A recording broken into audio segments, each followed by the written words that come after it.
before humans, before Earth, before the universe as we know it existed. God created a civilization so advanced, so powerful, so beloved, that its story has been erased from every religious text and every scientific theory. A civilization that existed when creation was young. A civilization whose fall changed everything that came after. The story I'm about to share is not myth. It is not theology.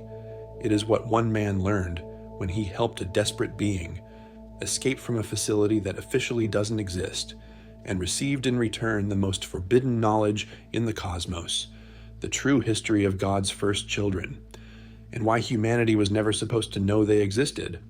I must warn you, this truth will challenge everything your religion taught you, everything science claims to understand, everything you thought you knew about humanity's place in creation, because we are not God's first attempt. We are not his greatest achievement. We are something else entirely.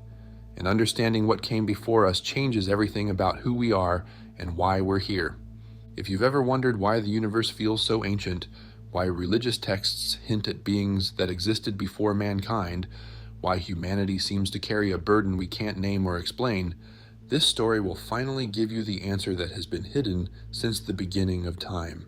Subscribe to the channel and activate the bell, because what Marcus Webb discovered when he helped an alien escape from a black site in the Nevada desert will reveal the secret history of creation itself. Now let me tell you how it all began. Nellis Air Force Base, Nevada, September 23rd, 2:17 a.m. Marcus Webb was running his final security patrol when the alarms went off. At 46, he had spent 12 years working private security contracts for facilities that didn't officially exist. He knew these corridors better than he knew his own apartment, knew which doors led to offices and which led to places that required clearances above his pay grade. He had learned not to ask questions. That was the first rule of working black site security. You saw things, you heard things, you pretended you didn't.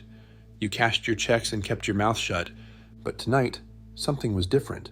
The alarms weren't the standard breach protocols he had trained for. They were something else, a pattern he had never heard before, and they were coming from Section D, the wing that even senior personnel avoided discussing. Marcus had been near Section D exactly once in 12 years, a wrong turn during his first month on the job. He had been stopped by guards with weapons he didn't recognize, escorted back to the main facility, and warned that another navigational error would end his career and possibly his freedom. He never made that mistake again.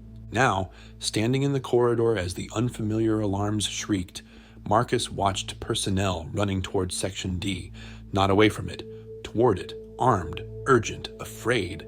Something had gotten out. Marcus should have followed protocol, should have reported to his station and waited for instructions.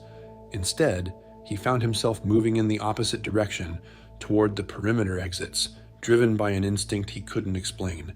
His life had been defined by following orders, 20 years in the Marines before the private sector, a career built on discipline, obedience, doing what he was told without question.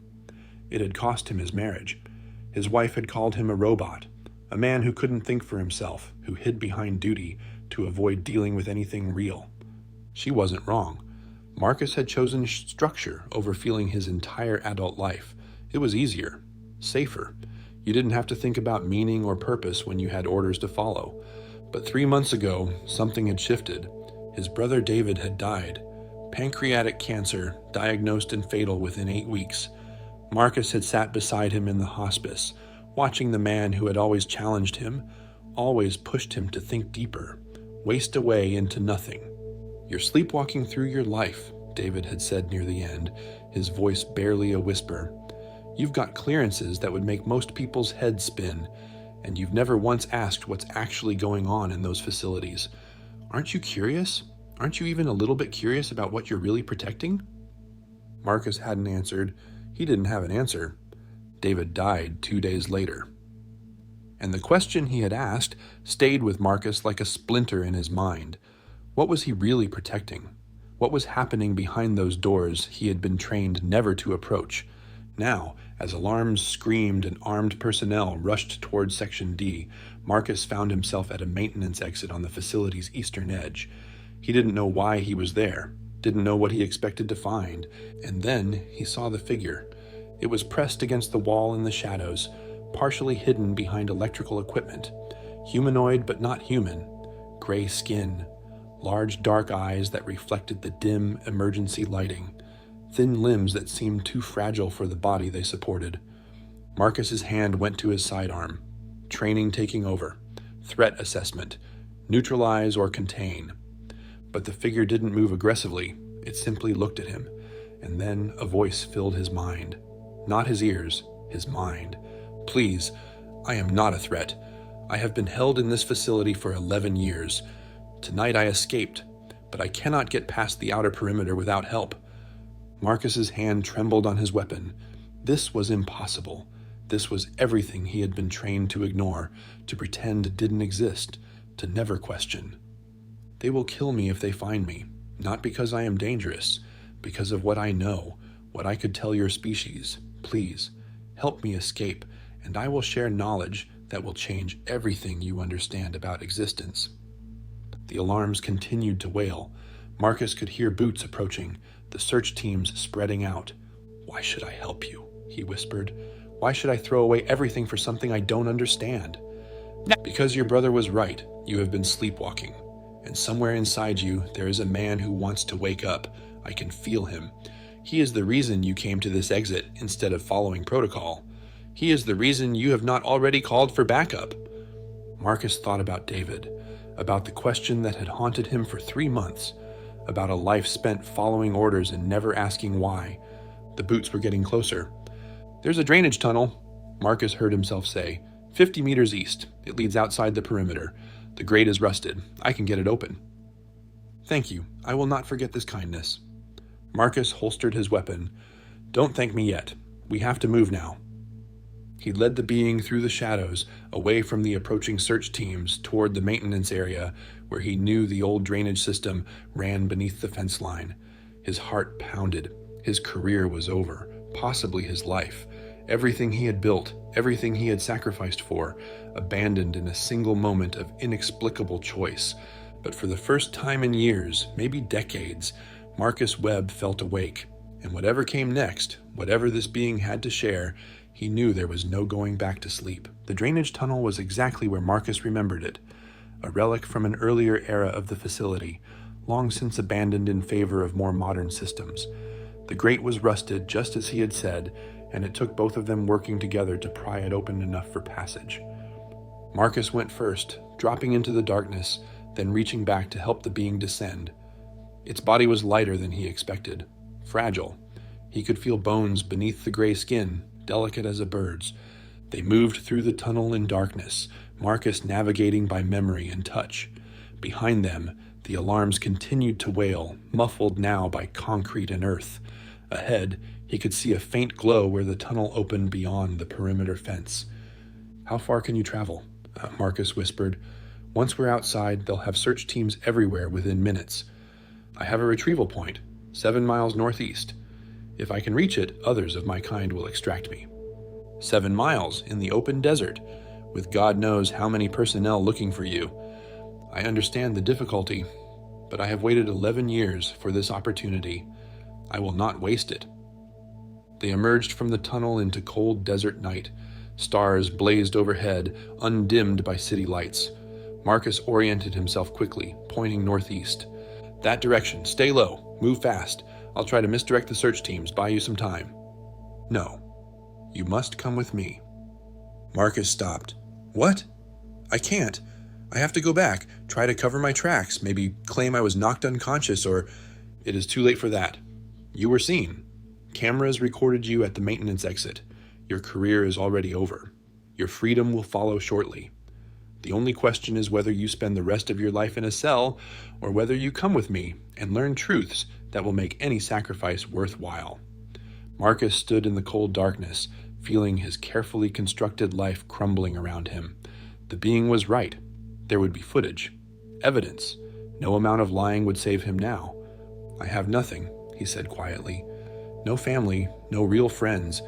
My brother was the only person who actually knew me, and he's gone. I stayed at that job because I didn't know what else to do with myself. Then you have nothing to lose, and everything to gain. Come with me, Marcus Webb. Let me show you why your brother's question matters more than you could possibly imagine." They moved across the desert together, the being's pace surprisingly steady despite its fragile appearance. Marcus kept watch for helicopters, for searchlights, for any sign of pursuit, but the night remained quiet. Either the facility hadn't yet realized which direction they had gone, or they were being allowed to escape. Marcus didn't know which possibility frightened him more.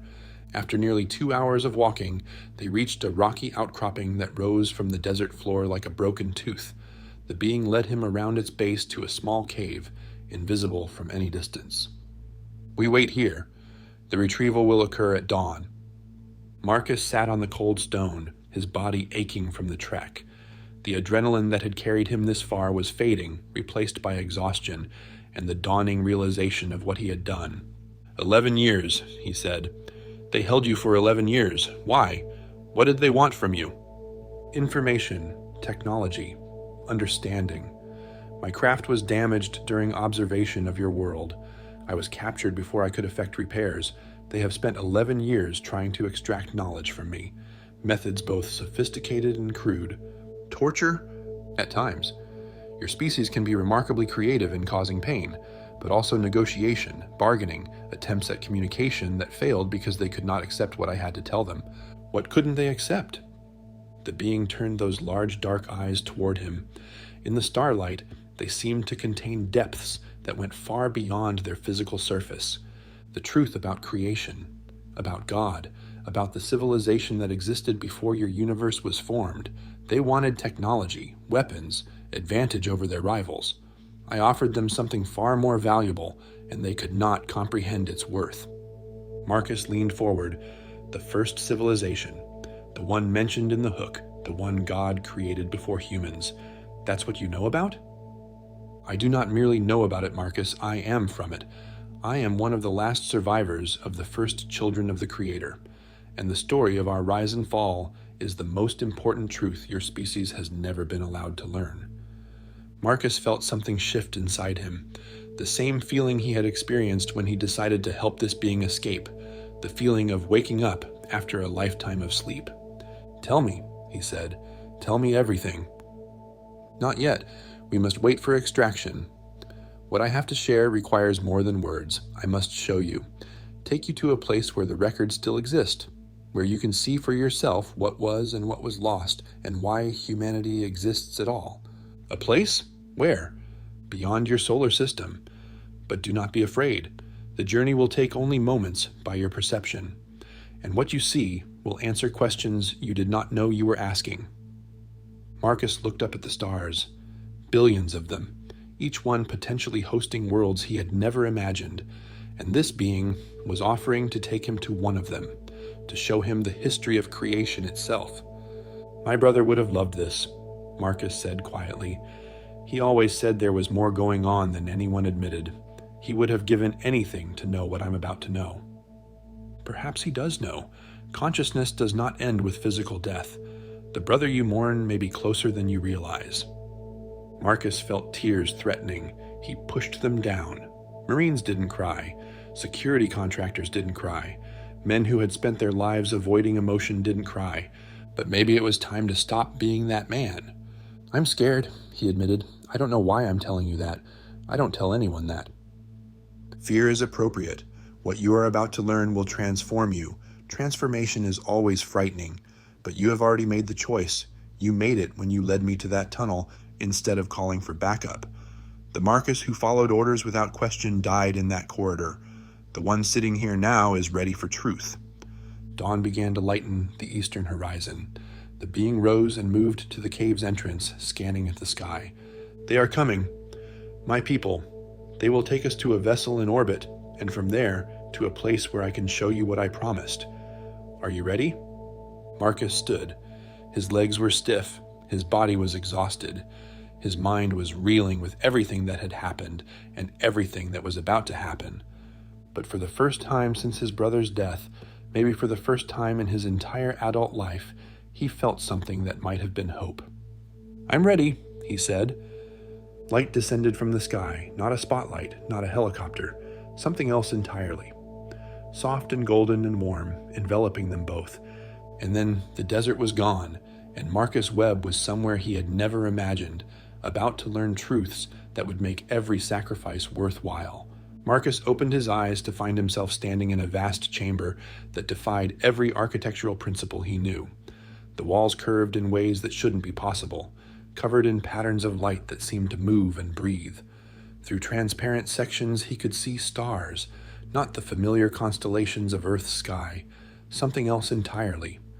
A galaxy he didn't recognize, hanging in the void like a spiral of luminous dust. "Where are we?" His voice echoed strangely in the space. "We are aboard a vessel that exists outside your normal space-time. The stars you see are from a region of the universe your telescopes cannot reach. This is where the records are kept. The history of creation that your species was never meant to discover."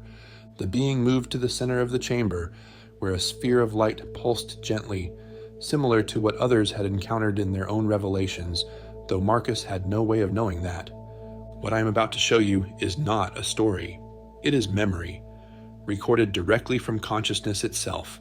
You will experience it as if you were there. Do not be afraid. You cannot be harmed by what you witness, but you will be changed. "I understand," Marcus said, though he wasn't sure he did. The being touched the sphere. Light exploded outward, engulfing Marcus completely. And suddenly, he was somewhere else. Somewhere that existed before, somewhere existed at all. He floated in a void that was not empty. It pulsed with potential, with awareness, with something so vast and so loving that Marcus felt tears streaming down his face without knowing why. This is the beginning, before matter, before energy, before time itself. There was only consciousness, only the Creator, only God, though that word fails to capture what you are perceiving. Marcus felt it, not saw, felt, an intelligence so immense that his mind could only process a fraction of its presence. It wasn't distant or judgmental. It was intimate, personal. It knew him, knew every moment of his life, every choice, every failure, every hidden hope, and it loved him completely. "This is God?" he whispered. "This is the source of all that exists, what every religion has tried to describe and failed, not a being among beings, the ground of being itself, consciousness in its pure, unlimited form." The void began to change. Marcus watched as the first act of creation unfolded before him. The Creator desired to know itself. But pure, unlimited consciousness cannot experience itself directly. There is no mirror in infinity. So the Creator did something unprecedented. It divided itself, fragmented its own awareness into countless individual perspectives, each capable of experiencing existence uniquely and returning that experience to the whole. Marcus saw it happen, the single, infinite awareness becoming many, sparks of consciousness separating from the source, each one carrying a piece of the divine within it. These first fragments were the first children, the first civilization. They existed in dimensions beyond physical matter, in realms of pure thought and energy.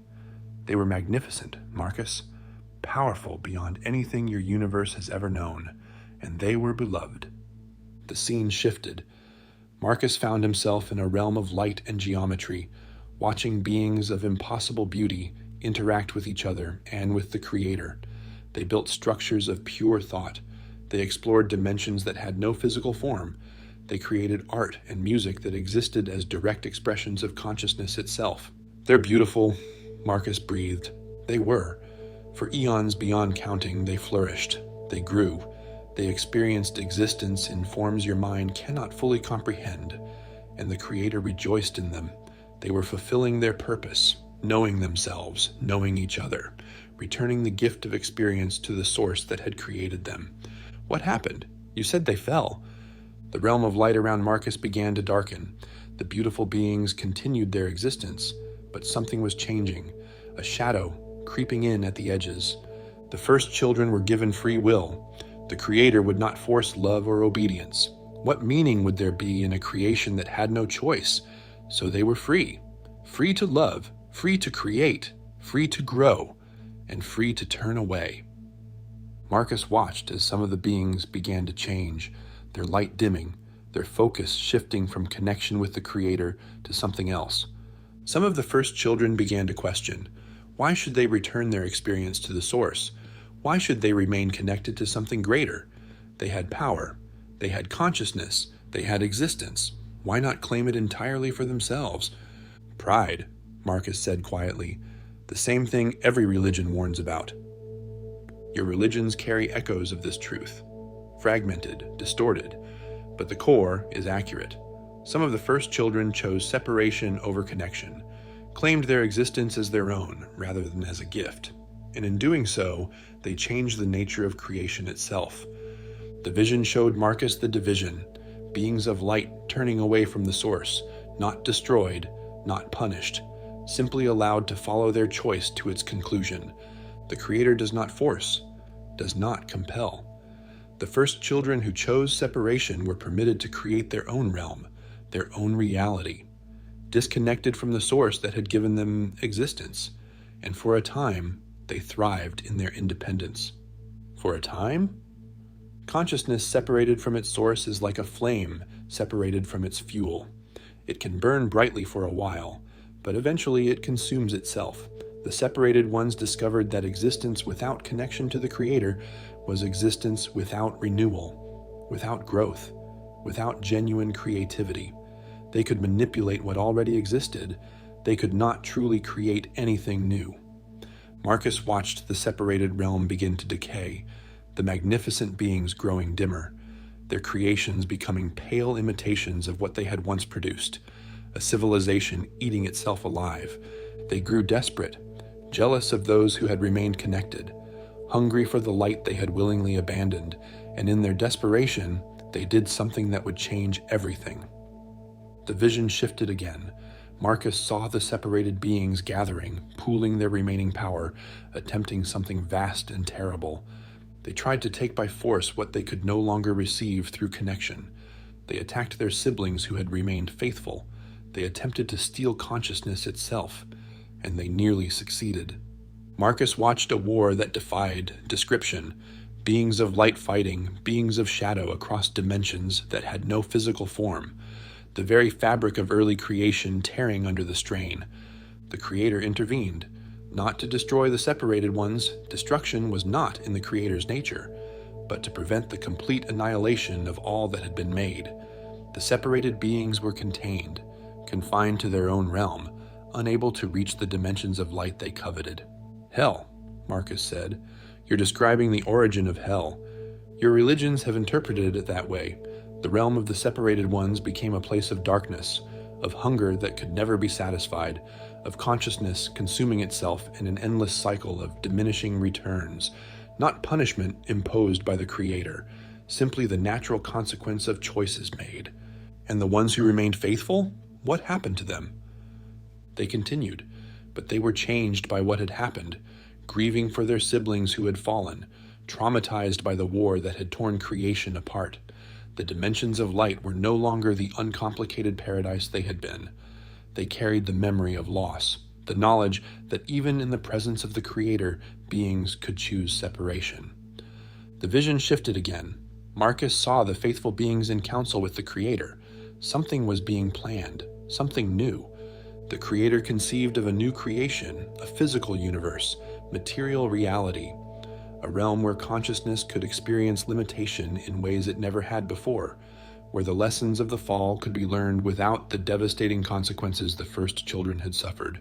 Marcus watched the birth of the physical universe, the expansion from a single point, galaxies forming, stars igniting, planets coalescing from cosmic dust. The Big Bang, he said. Scientists got that part right. The mechanism, yes, but not the purpose. Your universe was not an accident, it was designed. A school where consciousness could experience separation in a controlled way, where the forgetting could happen without the permanent damage the first children had inflicted on themselves. The forgetting? When consciousness incarnates into physical form, it forgets its true nature, forgets its connection to the source.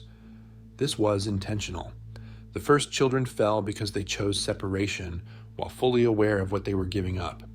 Physical reality allows consciousness to experience separation without that awareness. to choose connection not because it fears the alternative, but because it genuinely discovers the value of love.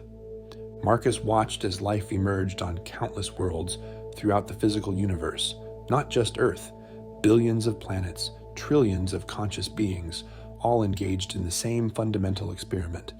Your species is not special in the way your religions claim.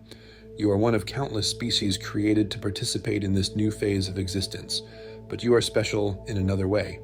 Humanity was created specifically to carry a potential that the first children never had.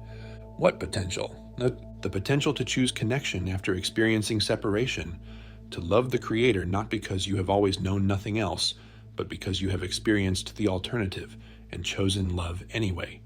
The first children who fell never returned. Their choice was permanent because they made it with full awareness, but humans can choose differently.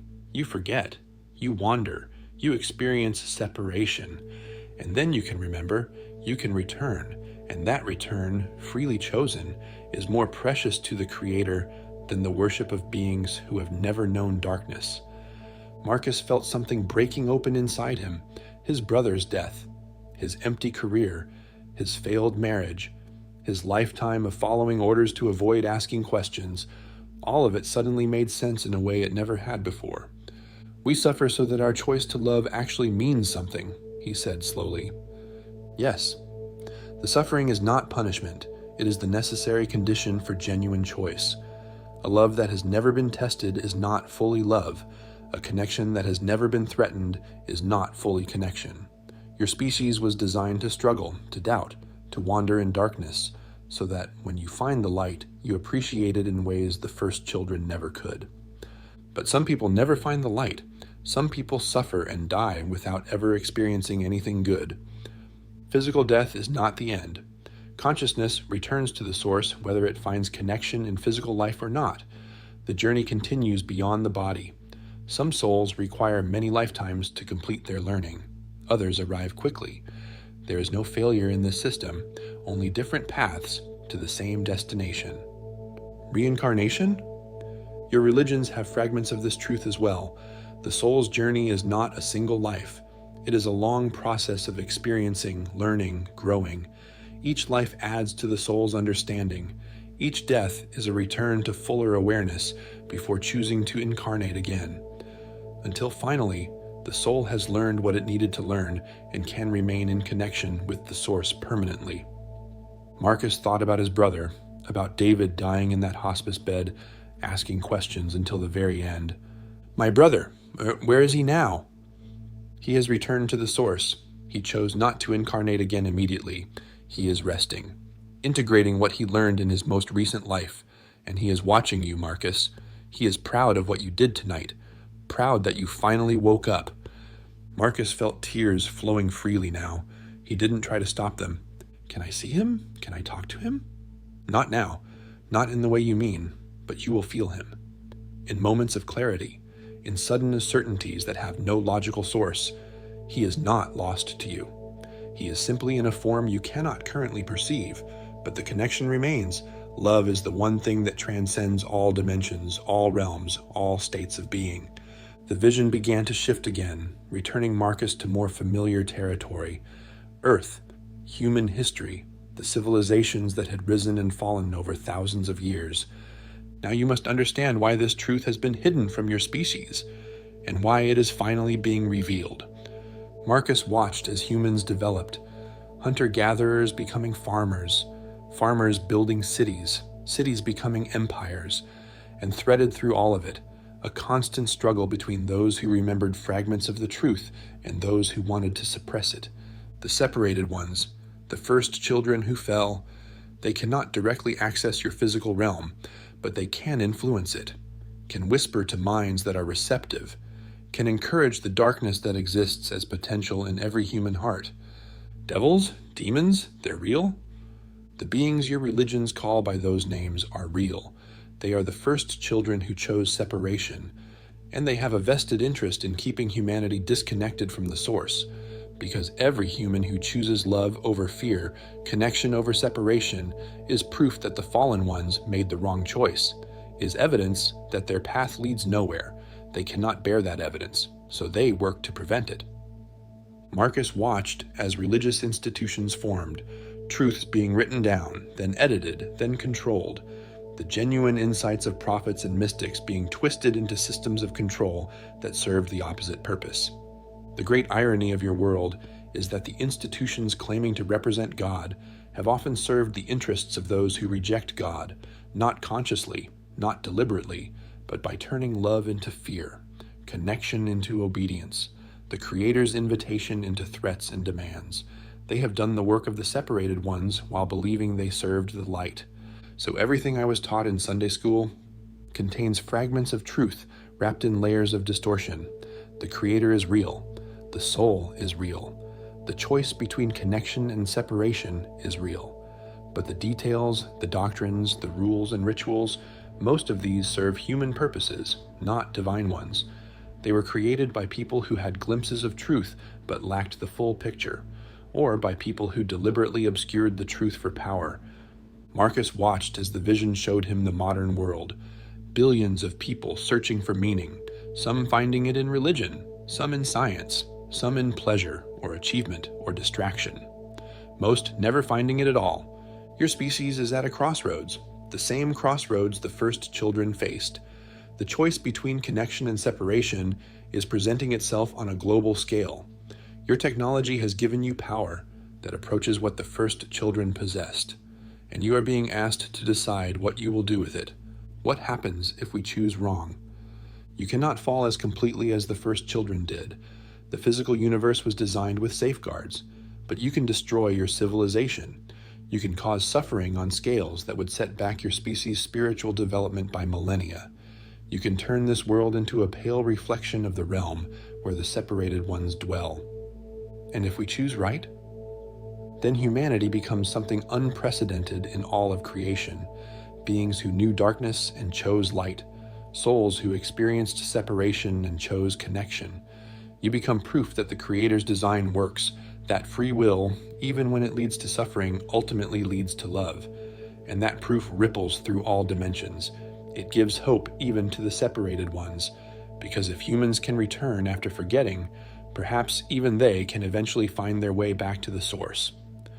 Marcus stood in the vision of Earth, seeing it with new eyes, not a random planet in a meaningless universe, a school, a testing ground, a place where the most important choice in all of creation was being made, one soul at a time. Why tell me this? Why show me out of all the people on Earth? Because you asked, not with words, with your life. The questions you refused to ask for decades created a pressure in your soul. Your brother's death cracked the container. And when you chose to help me escape instead of following orders, you demonstrated that you were ready. You chose connection over the system that had defined your life. You chose truth over comfort. That choice qualified you to receive what I have shown you.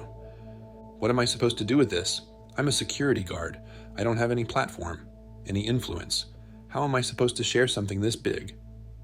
You share it the same way truth has always been shared, one person at a time.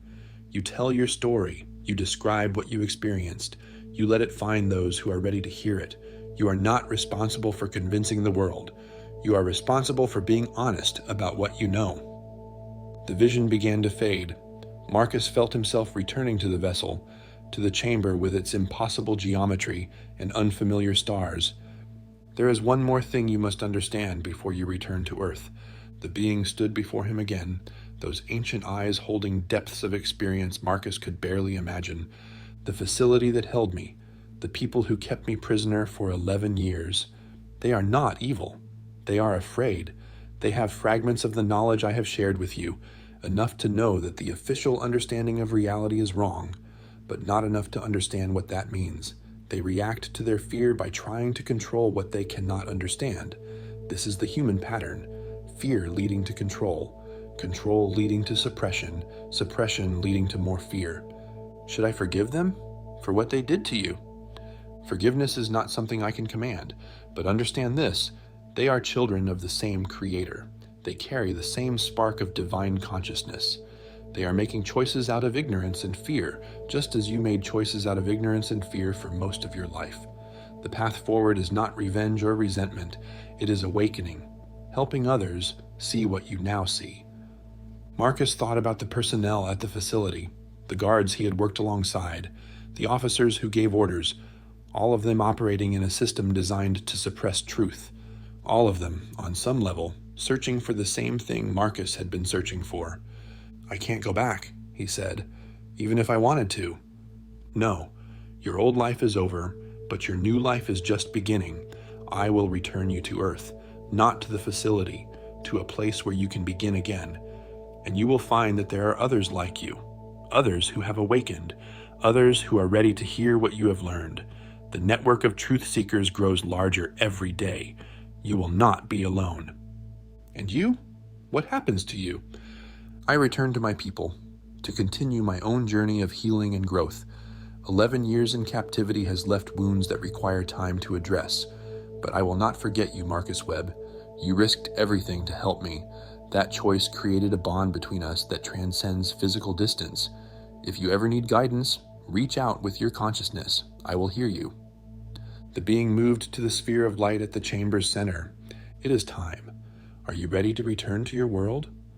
Marcus looked around the chamber one last time, at the impossible geometry, at the unfamiliar stars, at the being who had shown him the hidden history of creation. "I'm ready," he said. "I don't know what I'm going to do or how I'm going to do it, but I know I can't keep this to myself. I have to try." That is all any of us can do. Try. Choose love. Choose connection. Choose truth, even when it costs us everything we thought we had. The Creator asks nothing more than that. Light engulfed Marcus once again. When it faded, he was standing on a hillside somewhere he didn't recognize, the sun just rising, the being and the vessel gone. But the truth remained, burning inside him like a fire that would never go out. The first civilization, God's first children, the fall and the redemption, and the choice that humanity was being asked to make. It was too big for one man to carry, but he would carry his piece. He would share what he had learned, and he would trust that the truth had its own power, just as his brother had always believed it did. Marcus stood on the hillside as the sun rose, trying to orient himself. The landscape was unfamiliar. Desert, but not Nevada. Different plants, different rock formations. He checked his pockets and found his phone, dead. His wallet still there, nothing else. He walked for an hour before finding a road, another 30 minutes before a truck stopped to pick him up. The driver was a weathered man in his 60s, who didn't ask many questions, just offered water and a ride to the nearest town. "You look like you've been through something," the man said eventually. "You could say that." "Well, whatever it was, you survived it. That counts for something." The nearest town turned out to be in southern Utah, nearly 200 miles from where Marcus had started. He didn't try to understand how that was possible. After what he had experienced, geography seemed like a minor miracle. He used a payphone to call the one person he still trusted, his brother's widow, Karen. She had always been kind to him, even after the divorce, even after David's death when Marcus had retreated into his shell instead of being there for her. "Marcus? Where are you? There are people looking for you. Men in suits came to my house asking questions." "I know. I can't explain everything right now, but I need help. I need somewhere to go where they won't find me." Karen was silent for a long moment. Then, "David's cabin in Colorado. No one knows about it except family. I'll text you the address. There's a key under the third rock by the porch." "Karen, I don't know how to thank you. Just stay safe. And Marcus, whatever you did, whatever happened, David would have been proud of you. I can feel it somehow. He would have been proud." Marcus hitched rides and took buses for 2 days before reaching the cabin. It was small and isolated, nestled in a valley surrounded by mountains, exactly the kind of place his brother would have loved. Books lined every wall: astronomy, philosophy, ancient history, comparative religion, all the subjects David had been passionate about. Marcus sat in his brother's chair and wept. He stayed in the cabin for 3 weeks, processing everything he had experienced. He read David's books, seeing connections he had never noticed before, the ancient texts describing beings of light, the philosophical arguments about the nature of consciousness, the religious traditions hinting at truths older than their own doctrines. David had been searching for the same thing Marcus had been shown, had spent his life gathering pieces of a puzzle that Marcus now held complete. "I wish you were here." Marcus said to the empty room. "I wish I could tell you what I saw." And then, softly, almost imperceptibly, he felt something. A presence, a warmth, not physical, something else, something that felt exactly like David. "I know," the feeling seemed to say. "I've seen it too. And I'm proud of you, little brother." Marcus couldn't prove it was real, couldn't demonstrate that his dead brother was actually communicating with him, but he didn't need proof. The certainty settled into his bones like a truth that had always been there, waiting to be acknowledged. He began to write, not for publication, not for anyone else, just to process, to record, to make sense of the immensity of what he had learned. Pages filled with descriptions of the first civilization, the fall, the creation of physical reality, humanity's purpose, the choice that every soul was being asked to make. After 3 weeks, he knew he couldn't stay hidden forever.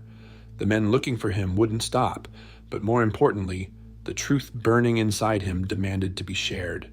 He started carefully. Anonymous posts on forums dedicated to unexplained experiences, sharing fragments of what he had learned without identifying himself, testing reactions, finding resonance.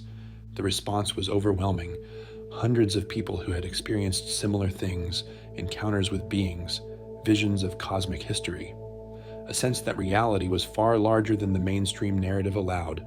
They weren't crazy. They weren't alone. They were part of an awakening that was accelerating across the planet. Marcus connected with some of them, carefully, anonymously at first. Then, as trust built, more openly. He found researchers who had spent decades investigating the same questions, experiencers who had been dismissed by everyone they tried to tell, a community of seekers who recognized the truth when they heard it. 6 months after his escape, Marcus gave his first talk, a small gathering in someone's living room, maybe 20 people. He told his story from beginning to end, the facility, the escape, the being, the vision of creation's hidden history. When he finished, no one spoke for a long time. Then a woman in her 50s, tears streaming down her face, said, "I've been waiting my whole life to hear someone say what you just said. I had an experience when I was 19. I saw something, and everyone told me I was crazy, but I knew it was real. I knew it." Others shared similar stories. The room became a confessional of suppressed experiences, forbidden knowledge, truths that people had carried alone for years or decades, finally finding voice. Marcus realized this was what he was supposed to do, not convince the skeptics, not change the mainstream narrative, just create spaces where people who had experienced the impossible could share without judgment, where the truth could find those ready to receive it. 1 year after his escape, Marcus had built a network, not an organization, nothing formal that could be infiltrated or shut down. Just connections, relationships, trust built person by person, story by story. Thousands of people across the country, then across the world, sharing what they knew, supporting each other, creating a web of awakened consciousness that no institution could control. The men who had come looking for him eventually stopped. Marcus didn't know why. Maybe they had decided he wasn't a threat. Maybe they had bigger problems. Maybe the being had done something to protect him. He didn't ask. He just continued his work. Karen became his closest ally. She had read David's books, absorbed his questions, and when Marcus shared what he had learned, she recognized it immediately. "This is what David was looking for," she said, "his whole life. He never found it, but he knew it was out there. And now you've found it. It's like he led you to it somehow." "Maybe he did," Marcus said. "Maybe that's why he asked me those questions before he died. Maybe he knew something was coming." Karen nodded slowly. "He told me once that you were the key, that you had been sleepwalking through life, but when you woke up, you would do something important. I thought he was just being dramatic. Now I'm not so sure." 2 years after his escape, Marcus received a message through channels he had established for secure communication. A simple note: "The one you helped has not forgotten. Your work is seen. Your choices matter. Continue."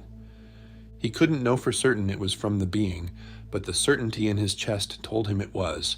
Across distances he couldn't comprehend, the connection remained. Marcus thought often about the first civilization, God's first children, the ones who had chosen separation and the ones who had remained faithful. He understood now that humanity was living through the same choice on a smaller scale. Every day, every decision, every moment of choosing love or fear was part of the same cosmic drama that had played out since consciousness first fragmented from the source. He thought about the fallen ones, the separated children who worked to keep humanity disconnected. They weren't monsters, they were lost souls, trapped in a choice they couldn't unmake, watching with jealousy as humanity was given the chance they had squandered. If Marcus felt anything for them, it was pity, and a strange hope that someday, somehow, even they might find their way home. Most of all, he thought about his brother, about David dying in that hospice bed, asking questions that Marcus had been too afraid to consider, about the gift of those questions planted like seeds that had finally bloomed into understanding. "You were right," Marcus said sometimes, alone in the cabin that was now his home. "I was sleepwalking, but I'm awake now, and I'm trying to help others wake up too." The presence would come when he said these things, that warm feeling that was David and wasn't David, the sense of connection that transcended death and distance and dimension. "I know," it would say. "Keep going. The work matters, and I'll be here when you're done." 3 years after his escape from the facility, Marcus stood on a hillside at sunset, watching the stars emerge one by one. The same stars the being had shown him from that vessel beyond space and time. The same stars that had witnessed the first creation, the fall, the birth of physical reality. He was 50 years old now. His old life felt like a dream someone else had lived. The security clearances, the orders followed without question, the careful avoidance of anything that might disrupt his comfortable numbness. That man was dead. The one standing on this hillside was someone new, someone who carried knowledge that changed everything, someone who had chosen truth over comfort and found that the choice, however costly, had been worth it. The network he had helped build was growing, thousands becoming tens of thousands, people waking up, people remembering, people choosing connection over separation, love over fear, truth over the comfortable lies they had been told. It wasn't enough to change the world overnight, but it was enough to matter, enough to tip the balance, one soul at a time. Marcus thought about the choice the being had described, humanity at a crossroads, the same crossroads the first children had faced, the power to create or destroy, the freedom to choose love or fear. He couldn't control the outcome, none of them could, but he could control his own choice, and he chose love, he chose connection. He chose to trust that consciousness, having divided itself into countless forms, would eventually find its way back to unity. The stars blazed above him, ancient light traveling across distances beyond comprehension. Somewhere out there, the being was continuing its own journey. Somewhere beyond physical reality, his brother was watching, proud of the man Marcus had become. And somewhere in the depths of creation, the source that had started it all was waiting, patient, loving, ready to welcome home every consciousness that chose to return, including Marcus, when his time came, but not yet. There was still work to do, still truth to share, still souls to help awaken. The night grew cold, and Marcus walked back toward the cabin, toward the books, and the memories, and the mission that had become his reason for being. David had asked him once if he was curious about what he was really protecting. Now he knew. He was protecting truth. He was protecting awakening. He was protecting the possibility that humanity would make the right choice when the moment came, and he would keep protecting it until his last breath. Marcus Webb spent 20 years following orders without question. Then his brother died, asking him one simple thing: "Aren't you curious about what you're really protecting?" That question led him to help an escaped being flee from a facility that doesn't exist, and in return, he received the most forbidden knowledge in creation. Before humanity, before Earth, before the physical universe existed at all, God created a civilization of beings so magnificent, so powerful, so beloved, that their story has been erased from every religious text and scientific theory. They were the first children. And their fall, their choice to separate from the source that created them, changed everything that came after. You are not God's first attempt. You are his second chance. Humanity was created specifically to succeed where the first children failed, to experience separation and choose connection anyway, to know darkness and choose light, to forget your divine nature and then remember it through your own free will. Every struggle you face, every moment of doubt, every choice between love and fear is part of this cosmic purpose. The fallen ones who chose separation want you to fail. They whisper fear into willing ears. They build systems of control that keep you disconnected from your true nature. They cannot bear to watch humanity succeed where they did not, but you can succeed. Every time you choose love over fear, you prove that the Creator's design works.